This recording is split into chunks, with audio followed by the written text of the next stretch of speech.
Marie Dupin, ce matin, c'est Agnès qui vous a contacté. Agnès et ses voisins qui vivent à Puget-sur-Argens dans le Var. Et s'ils nous ont contactés, c'est parce qu'ils n'en peuvent plus. Des tas de gravats, de sable, de pierres tout près de chez eux. Plus de 160 000 tonnes de déchets issus de chantier qui génèrent énormément de poussière.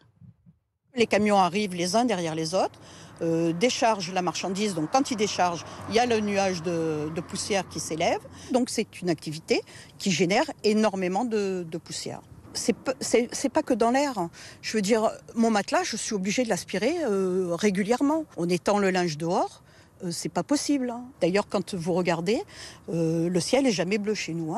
Il est gris-marron. J'ai vraiment peur, à force de respirer, parce que il y a de la poussière de partout. Mais c'est légal ou c'est illégal?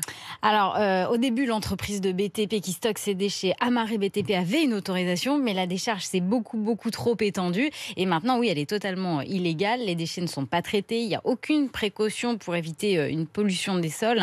D'ailleurs, Tarek, un autre riverain, assure que le puits de son terrain a été pollué à cause de la décharge.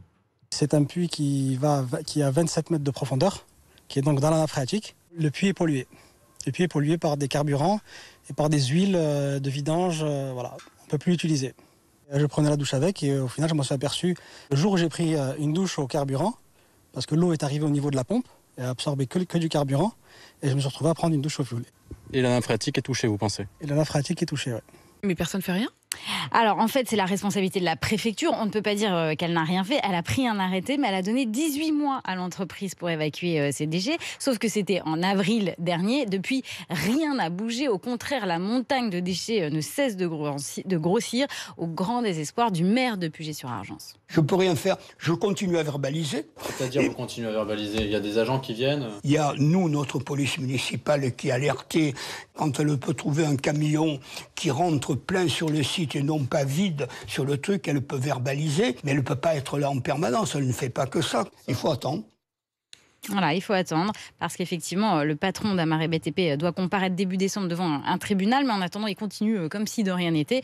Du coup, on a relancé la préfecture parce que normalement, l'entreprise devait donner régulièrement des garanties comme quoi elle était en train d'évacuer la décharge, sauf que ça n'a pas été fait. Donc, la préfecture s'est engagée auprès de nous à venir constater sur place que rien ne bougeait et s'est engagée, voilà, une fois les constats effectués, à prendre des sanctions qui pourraient aller jusqu'à la fermeture administrative du site. C'est évidemment tout ce que demandent les riverains et on espère que ce sera fait bientôt. On va suivre évidemment. Vous ne manquerez pas bien sûr de suivre le dossier Marie Dupin. Vous appelez et vous écrivez bien sûr RMC pour vous @ rmc.fr. Marie Dupin se battra à vos côtés. 6h50.